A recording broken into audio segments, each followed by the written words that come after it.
नमस्ते दोस्तों, आज मैं आपको ऐसे पुष्प से मिलवाने वाली हूँ जिसे देखकर आप हैरान रह जाएंगे, क्योंकि यह कोई आम पुष्प नहीं है।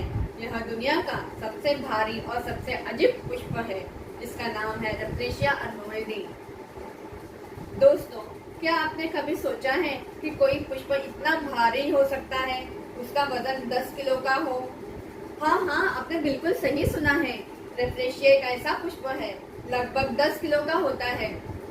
एक पुष्प 10 किलो का होता है दोस्तों, और उसका जो साइज होता है वो तो 3 फीट तक का बड़ा होता है, मतलब एक छोटा सा डाइनिंग टेबल जितना। और 10 किलो यानी उसका जो छोटा बच्चा होता है 5-6 साल का या 4-5 साल का या 5-6 साल का पकड़ लो, 10 साल के अंदर ही उसका जो वजन होता है 10 किलो का, उतना वजन इस पुष्प का होता है। लेकिन लेकिन लेकिन लेकिन लेकिन बात यही खत्म नहीं होती है। जब यह पुष्प खिलता है ना, तो जंगल में एक अजीब और तीखी बदबू फैल जाती है। ओके, और जैसे सड़ गया हुआ मांस, जैसा सड़ गया होता है ना वो मांस, कोई जंगल में जानवर मर जाता है या इंसान भी अगर ये हो जाता है, तो उसको अगर 4-5 दिन रखेंगे तो जैसा उसका बदबू आता है, तो वैसे ही इस पुष्प का भी बदबू वैसे ही आता है, एकदम ये बदबू होता है। इसलिए इसे लोग कॉर्पस फ्लावर भी कहते हैं। लाश जैसा पुष्प, जैसे लाश में से बदबू कैसे आती है, वैसे इसमें से भी बदबू आती है। लेकिन और एक बात, यह बदबू हम तो ऐसे बोलेंगे ना, एक्चुअली में तो पुष्प में से खुशबू आनी चाहिए, लेकिन ये जो पुष्प है वो बदबू फैलाती है। लेकिन इसके पीछे भी कुछ कारण है, वो भी अपनी चाला। अभी जैसे हम शतरंज खेलते हैं, है ना, शतरंज खेलते हैं, तो शतरंज में हम या चेस खेलते हैं, शतरंज या चेस, तो उसमें से हम अपनी चाल चलते हैं। वैसे ही ये पुष्प भी अपनी चाल चलती है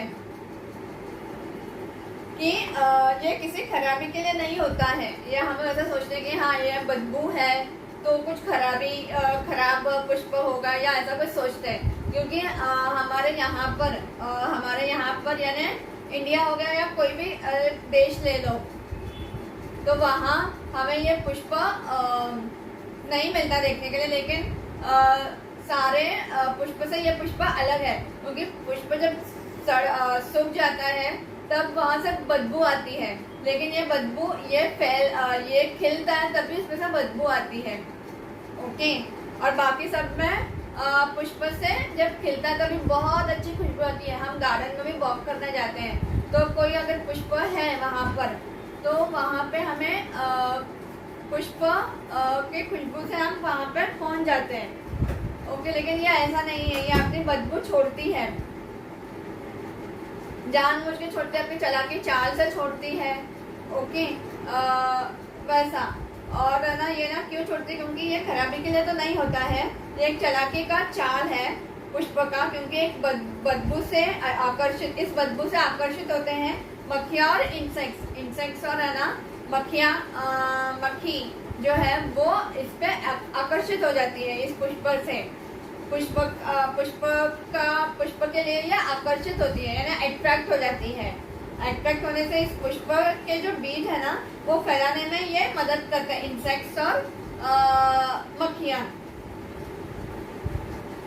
आप सुनिए सबसे इंटरेस्टिंग बात दोस्तों, हर पौधे में होता है स्टेम यानी ताना, जो पौधों को सपोर्ट करता है, जिसमें से पत्ते और फूल निकलते हैं। लेकिन रेफ्रेशिया के पास ना स्टेम होता है, ना पत्ते होते हैं, ना जड़ होता है, ना रूट्स है।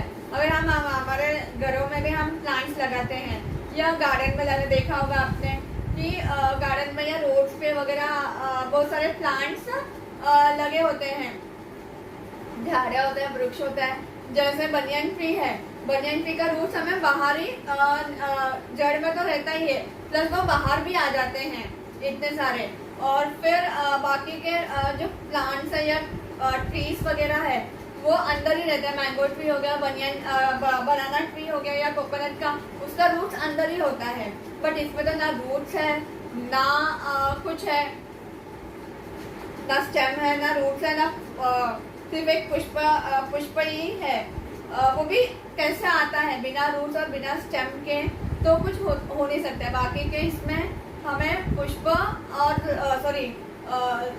पुष्प अगर आना है तो स्टेम और रूट्स तो चाहिए ही, उसके बिना तो वो आएगा नहीं। पानी तो है ही, लेकिन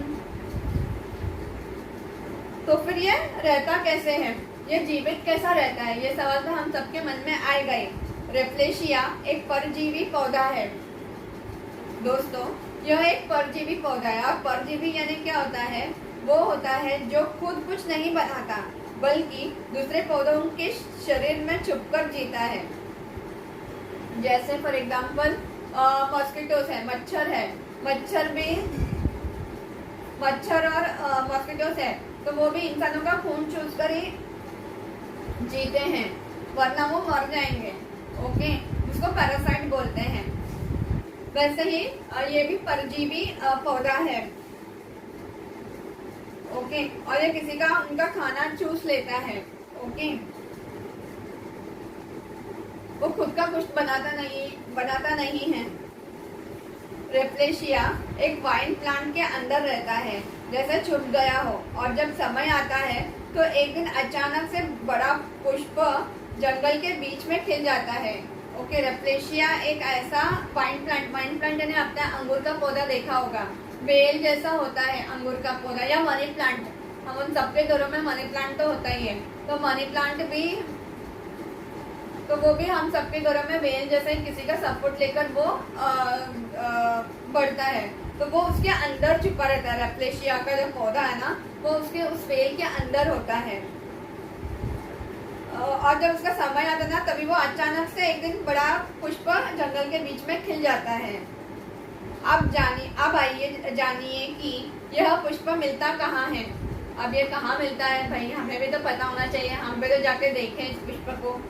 ओके, तो दोस्तों, रेफ्लेशिया हमें दुनिया के सिर्फ कुछ ही स्पेशल जंगलों में मिलता है, और वो भी सिर्फ साउथ ईस्ट एशिया में, जैसे कि इंडोनेशिया के सुमात्रा के जंगल में, मलेशिया के बोर्नियो आइलैंड के किनाबालू नेशनल पार्क में, थाईलैंड के डेंस खाओ सोक फॉरेस्ट में, और फिलीपींस के माउंट पनाहा के जंगल में। और दोस्तों, यह सब जगह जो है ना, जो मैंने अभी आपको बताया, वो ट्रॉपिकल रेन फॉरेस्ट है। अभी आप मुझसे पूछोगे कि अमेज़न में क्यों नहीं, ये सवाल हम सबके मन में आएगा कि अमेज़न में क्यों नहीं। तो अमेज़न जो है वो इक्वेटोरियल रेन फॉरेस्ट है और ये ट्रॉपिकल रेन फॉरेस्ट है, उतना ही फर्क है, लेकिन दोनों जगह पे एक ही होता है। हाँ, हमेशा गिल्ला रहता है, बारिश इतनी होती है कि पूछो मत। बारिश ज़्यादा होगी तो हरा भरा तो होगा, आपको ग्रीनरी तो होगी जब बारिश ज़्यादा होगी तो, और घने जंगल होते हैं। अभी बारिश होगी, पेड़ों को पानी मिलेगा तो पेड़ तो एकदम बड़े बड़े हो जाएंगे, उसकी वजह से घने जंगल होंगे। और सूरज की जो रोशनी, और जहाँ सूरज की रोशनी तक मुश्किल से पहुँचती है, सूरज की जो रोशनी है ना, अगर आपके पास सूरज की रोशनी ही नहीं है तो आपको ऐसा लगेगा ना रात ही है, या डॉन में जैसे 4-5 बजे देखो कैसे होता है, वैसे ही होता है वहाँ पे हमेशा। ओके, और ये पुष्प ना जमीन के अंदर रहता है, जमीन के बाहर नहीं, ऊपर नहीं, जमीन के अंदर रहता है। और जब यह खिलता है ना, तब पता चलता है कि यहाँ पे कुछ अनयूजुअल हो रहा है। और जब ये खिलता है दोस्तों, तो ऐसा लगता है कि यहाँ पे कुछ आकर्षित या अजीब सा कुछ हो रहा है। और दोस्तों, इस चमत्कारी पुष्प का जीवन बहुत ही छोटा होता है। इस चमत्कारी जो पुष्प है ना, इसका जीवन बहुत ही छोटा था, 5 से 6 दिन का होता है। और उसके बाद में दिन के लिए खिलता है, 5 से 6 दिन के लिए, 5 या 6 दिन के लिए खिलता है, उसके बाद में फिर मुरझा जाता है। इसीलिए इसे कहते हैं कि खिलता हुआ देखना एक रेयर और लकी मोमेंट माना जाता है। इसे अगर आपने कभी खिलता हुआ देख लिया, अगर आपको मलेशिया वगैरह जाने को मिला, मलेशिया, थाईलैंड, अभी जो मैंने बताया इंडोनेशिया में, कभी आपको जंगल में गए वहाँ पर, ओके, तो आपको देखने को मिला रेयरली, तो वो मोमेंट को आप अपने कैमरे में कैच कर सकते हो। इन कब खिलता है वो बता नहीं सकती मैं, क्योंकि फॉर एग्जाम्पल हम यहाँ पे ये ले सकते हैं कि जैसे हम बोल सकते हैं बटाना जो ग्रीन पीस होता है वो हमें विंटर में खाने मिलता है, मार्केट में हमें विंटर्स में आता है।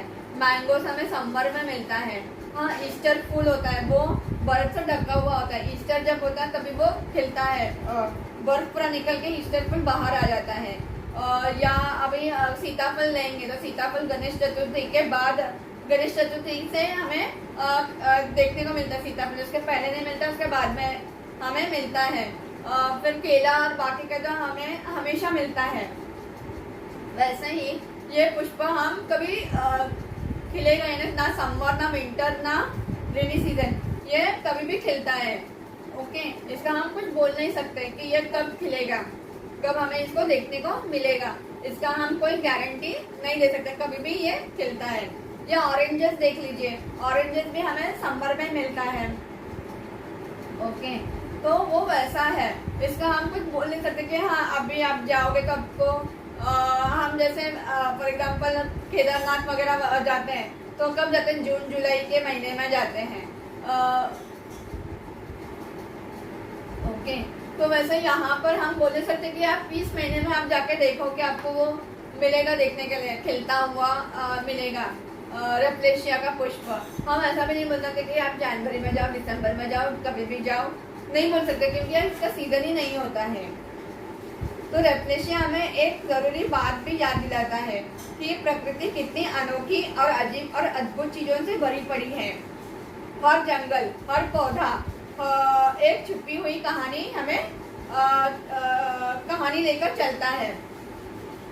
और यहीं पर एक जरूरी बात भी याद दिलाती हूँ, अगर आपको रेप्लेशिया जैसे दिलचस्प और अनोखा कंटेंट पसंद आता है तो वीडियो को लाइक जरूर करें। और हाँ, मेरे चैनल को सब्सक्राइब करना ना भूलें, क्योंकि हर वीडियो में आपको मिलेगा एक नया प्राकृतिक चमत्कार, एक नई कहानी, एक नई वंडर। और हाँ, बेल आइकन दबाना ना मत भूलिएगा, ताकि आप एक भी जंगल की कहानी मिस ना करें।